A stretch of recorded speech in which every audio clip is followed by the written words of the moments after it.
We will always be platform cashback, I think, gitu kan, karena dari our core, gitu kan. But what would be interesting adalah we wanted to also evolve into something else.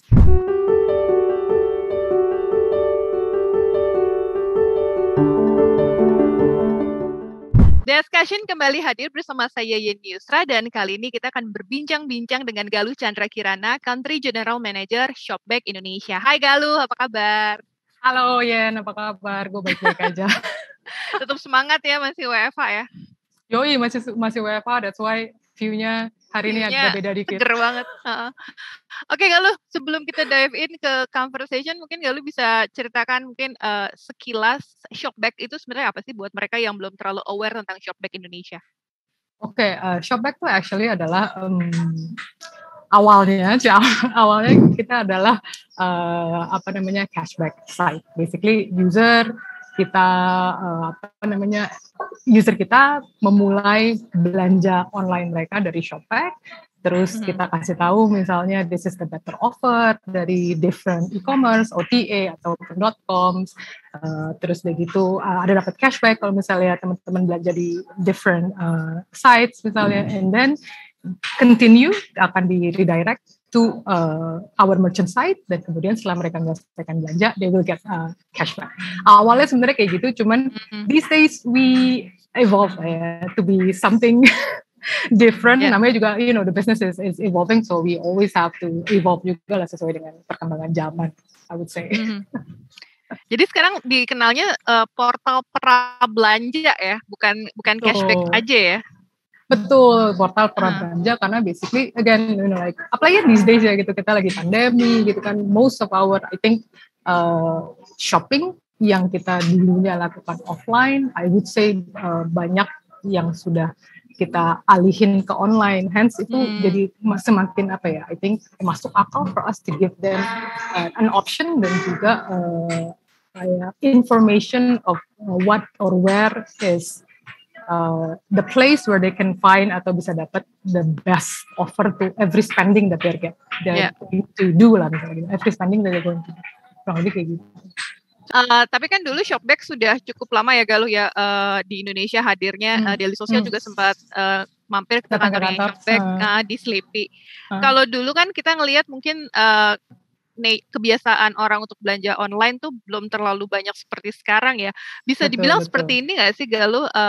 Pandemi jadi kayak nge-boost akselerasi mereka yang tadinya nggak terbiasa belanja online, jadi belanja online.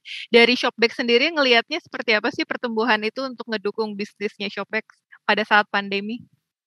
Iya, I would say that gue kan join Shopback about 2 years ago gitu ya. Jadi kayak 6 bulan setelah join Shopback, kemudian pandemic happened. Wow. And it changes a lot. It changes a lot of things, and it changes a lot of our business direction juga, to be honest gitu. Yeah. Dan yang menarik adalah benar sih, kayak kita ngelihat bahwa some I would say kategori gitu ya does have atau mengalami impact yang lumayan besar ketika pandemic happen, but interestingly ada beberapa kategori yang malah increase-nya malah lebih exponential during this pandemic. Contohnya kayak misalnya health. Jadi kayak suplemen jamu itu pada waktu PPKM di Maret 2020 tuh exponential banget growth-nya gitu compared to previous time. Terus begitu home and living juga salah satu kategori yang tiba-tiba naik gitu, kayak misalnya we buy bangku kerja, meja kerja, alat rumah tangga, panci-pancian jadi ngetop banget. Home and living kategori juga exponentially naik. Hobbies ya kan, kayak tanaman lah, terus begitu yoga, olahraga, sepeda itu juga exponentially naik. Anabul, pet. There's a lot of my friends yang tiba-tiba piara pet di rumah gitu. Itu juga salah satu kategori yang mengalami kenaikan di masa pandemik ini. So I would say that gimana ya? I think kayak dalam semua kesulitan kan pasti ada silver lining. So I would say that yes, interestingly this pandemic malah membuat digital growth itu sangat eksponensial dalam 1,5 tahun, hampir 2 tahun belakangan. Iya. Gitu dari awal kan Shopback fokus ke e-commerce ya. Sementara kalau kita lihat sekarang online shop bahkan dengan D2C direct to consumer memanfaatkan channel kayak marketplace itu semakin banyak. Tapi sebenarnya mereka online shop yang tidak punya gerai offline sama sekali. Itu jadi target usernya Shopback juga nggak sih D2C ini yang memanfaatkan marketplace atau online shop yang mungkin baru memanfaatkan social media? I think yes. Karena kan gini, ini kita ngomongin broad e-commerce ya. Di Indonesia itu kan e-commerce masih dalam I would say tahap yang lebih early kalau dibandingin sama di other countries, let's say misalnya di US atau di China gitu. What we know di China adalah setelah mereka melewati masa early e-commerce atau marketplace, kemudian mereka sekarang udah di social commerce. Kalau di Amerika kan setelah mereka dari e-commerce gitu, mereka perginya sekarang ke .com, which is Shopify dan segala macam. It will be interesting to see where we are going karena it seems like we probably going to both direction. Ada beberapa yang social commerce sekarang you see a lot of startups starting e-commerce misalnya, terus itu juga we know a lot of Shopify type of startup main di situ juga gitu.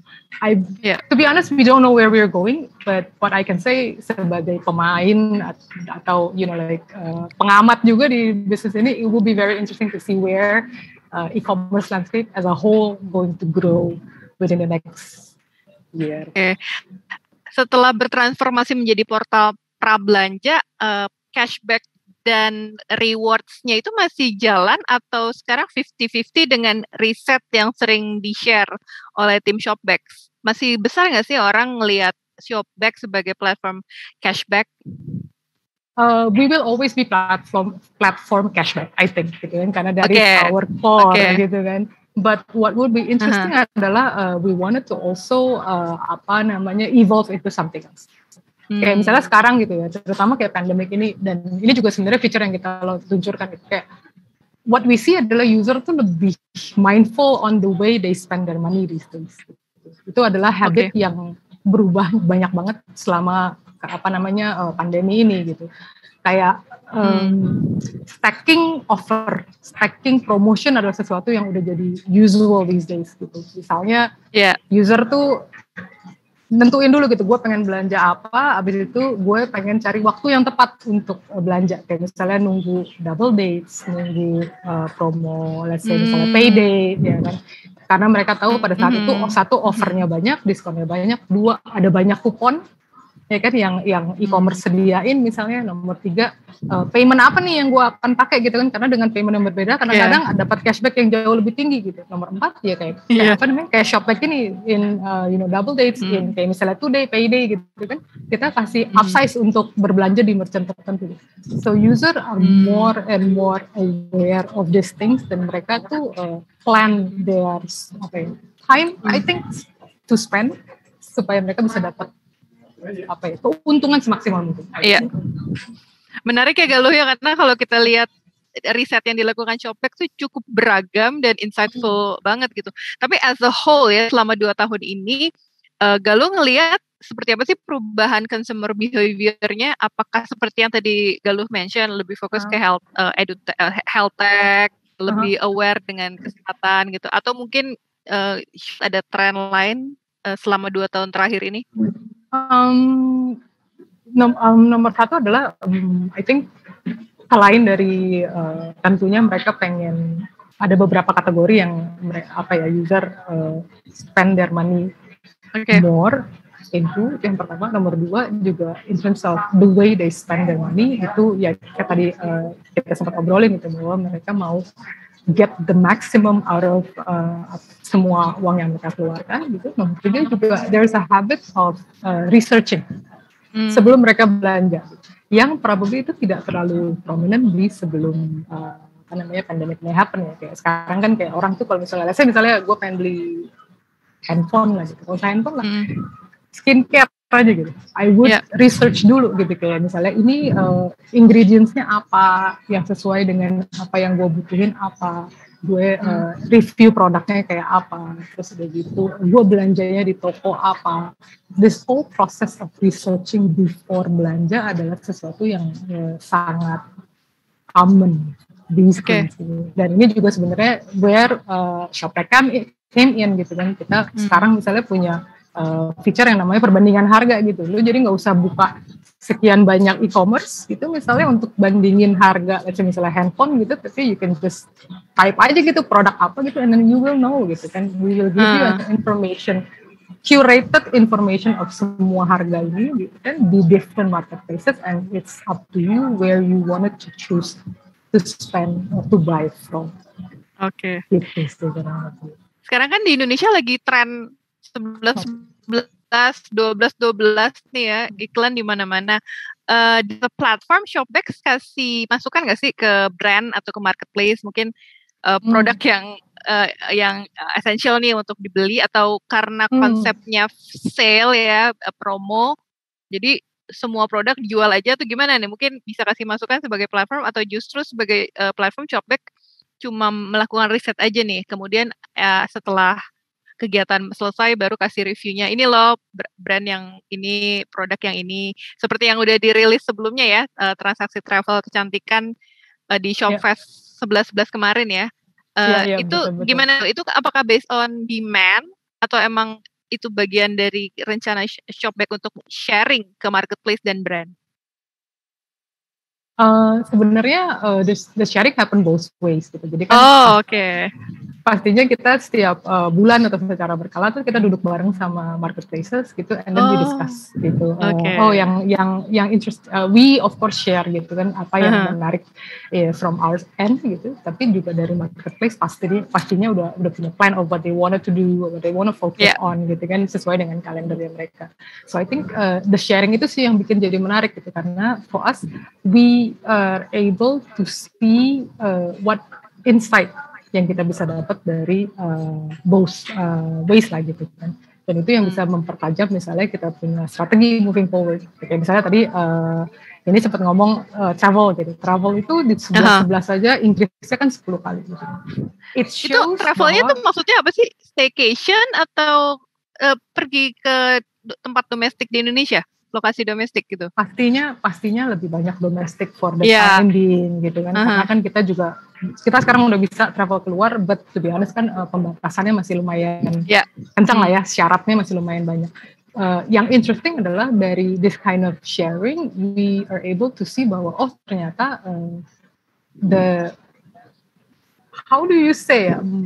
I would say that the government udah cukup relax on travel, but at the same time juga the audience udah mulai merasa aman, I would say, untuk traveling. That's why misalnya di sebelah saja kan angka order naik 10 kali, angka GMV pun naik 10 kali.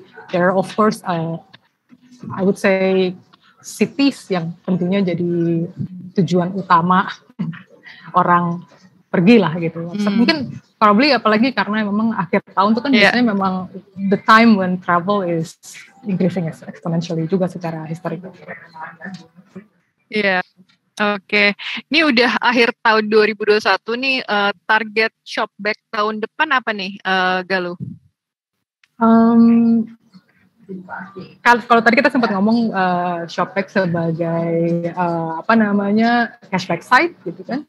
Kedepannya what we wanted to do adalah kita pengen lebih dalam di bidang yang kami good at, which is e-commerce. Dan misalnya tadi kita sempat ngomongin we wanted to be able untuk provide end-to-end shopping journey di dalam Shopback, but we also wanted to merambah bidang-bidang atau vertikal lain yang we were belum atau masih berusaha untuk masuk for the time being. Kayak misalnya contohnya di luar itu kita punya Shopback Go. Shopback Go itu sebenarnya adalah reward atau cashback untuk pembelanjaan offline. Lebih tepatnya itu kayak F&B, beli baju offline, you can get cashback. Terus kita punya Shopback Mart, which is dapat cashback untuk pembelanjaan CPG atau consumer package goods di any mart. Terus kita juga mungkin udah dengar juga baru kemarin kita acquire Hula yang main di BNPL, which is buy now pay later. This verticals adalah new verticals yang we will not build. ya, gitu. Tapi as we grow into yang kita sebut itu rewarding shopping experience, we wanted to also be able to lebih dalam di bidang yang we are good at, and also lebih lebar in the fields where shopping happens, tapi we were not there yet. Kurang lebih gitu sih di tahun 2022 rencananya. Berarti kita nantikan ya kabar baru dari Shopback dengan inovasi yang tadi udah di-mention Galuh. Betul. Meskipun timeline-nya masih belum jelas ya. I would say kan apa ya namanya Q1 atau Q2 mungkin. Sebenarnya challenge-nya kalau buat kita di Indonesia adalah try to figure out which one yang works di Indonesia. Right? Gitu. Karena kan basically Shopback ada di 9 negara kan. Of course these 9 countries have their different cultures, different progress in terms of yang tadi kita sebutin e-commerce landscape gitu kan. So we wanted to be able to create something yang cocok dan bisa diterima sama our user di Indonesia. Nah, yang mana itu? Deng. Ya. Tapi sorry, ini menarik. Gue jadi nambah satu pertanyaan lagi nih. Dibandingkan negara yang Shopback berada, Indonesia tergolong yang paling unik nggak sih? Atau ternyata mungkin ada negara lain di luar Indonesia, tapi in terms of behavior dan lokalisasi gitu ya, itu benar-benar Indonesia gayanya khas banget nggak sih menurut Galuh?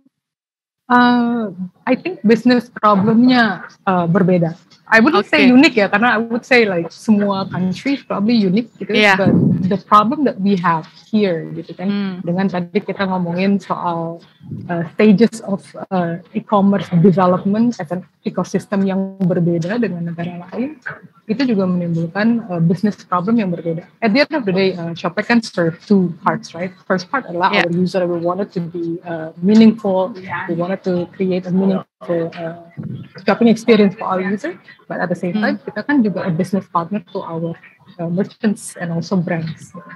Yang juga we wanted to focus on di 2021 adalah how we are able to be more sharp. Kayak misalnya gini, Shopback has always been good in conversion, gitu kan. Kalau misalnya dari probably the other business is about upper funnel, yang kita sebut upper funnel gitu ya, misalnya it's let's say impression, reach. Shopback has always been about conversion, kan, directing user to conversion lah, apapun conversion. So with tadi yang sempat yang dibilang juga bahwa apa nih yang beda dari Indonesia ya, all of our business partners have their own unique problem, and we wanted to be able to be lebih sharp ke situ. Misalnya we wanted to be able to target specific user behavior, specific user demographic, specific user preference misalnya, atau psychographic, dan itu sih be able to help them to solve their business problem dengan lebih baik. I would say itu menarik. Ya, penuh dengan challenge ya, tantangan. Menarik ya. Apalagi kata ya, terima kasih atas waktunya ya. Semoga kita bisa dapat kabar baru lagi nih dari Shopback Indonesia. Thank you Galuh. Sama-sama, sukses terus ya di Libo Show.